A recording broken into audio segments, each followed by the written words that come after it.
ஆண்டவரும் இரட்சகருமான இயேசு கிறிஸ்துவின் ஈடு இணையற்ற நாமத்தில் அன்றன்றுள்ள அப்பம் வாசகர்களுக்கு எங்கள் அன்பின் வாழ்த்துக்கள். 2025 ஆண்டு ஆகஸ்ட் மாதம் 2ஆம் தேதி சனிக்கிழமைக்குரிய தின தியானம்.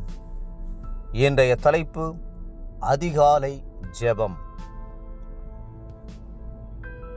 143ஆம் சங்கீதம் 8ஆம் வசனம் சொல்லுகிறது, அதிகாலையில் உமது கிருபையை கேட்க பண்ணும்.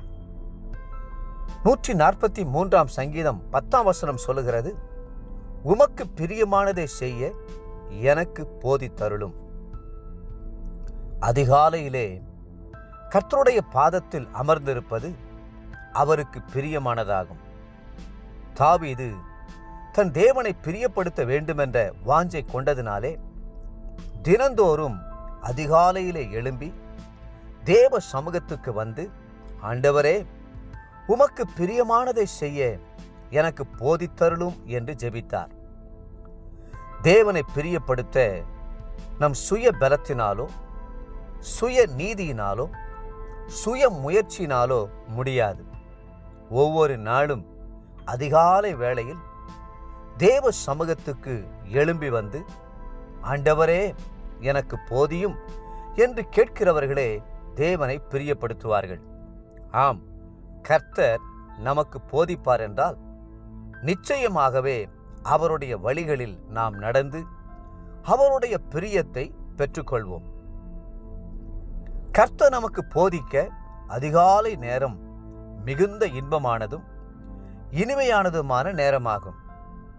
தேவன் நம்முடன் பேசுவதும் நாம் அவருடன் உறவாடுவதும் அந்த நாள் முழுவதிலும் கர்த்தருடைய சித்தம் என்ன என்பதை தெரிந்து கொள்வதும் அவரால் போதிக்கப்படுவதும் எத்தனை மகிமையான அனுபவங்கள்!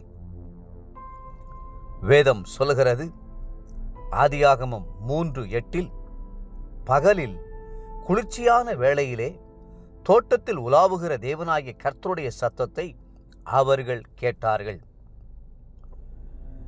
தேவனோடு உறவாட அதிகாலை வேளையில்தான் நம் இருதயம் அமைதலாகவும் சமாதானமாகவும் இருக்கும்.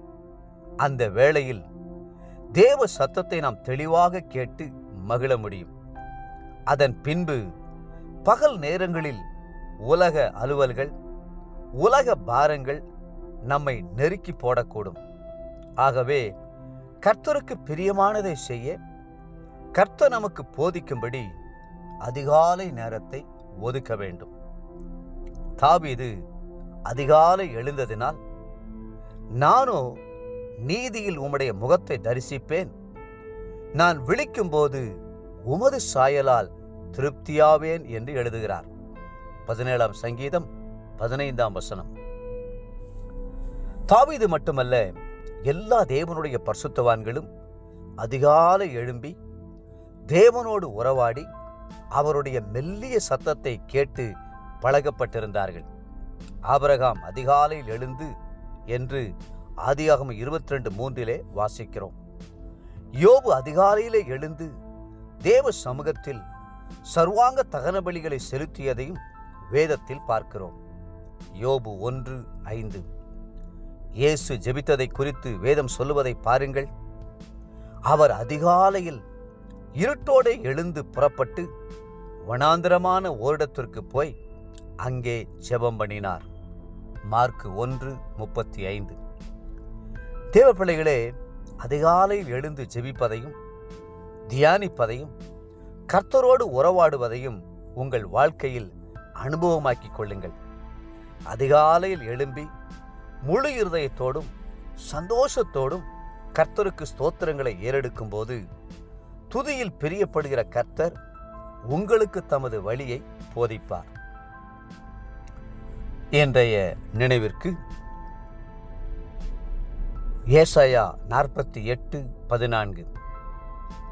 நீங்கள் எல்லாரும் கூடி வந்து கேளுங்கள், கர்த்தருக்கு பிரியமானவன் அவருக்கு சித்தமானதை பாபிலோனில் செய்வான், அவன் புயம் கல்தேயரின் மேல் இருக்கும் என்பதை இவர்களில் அறிவித்தவன் யார்?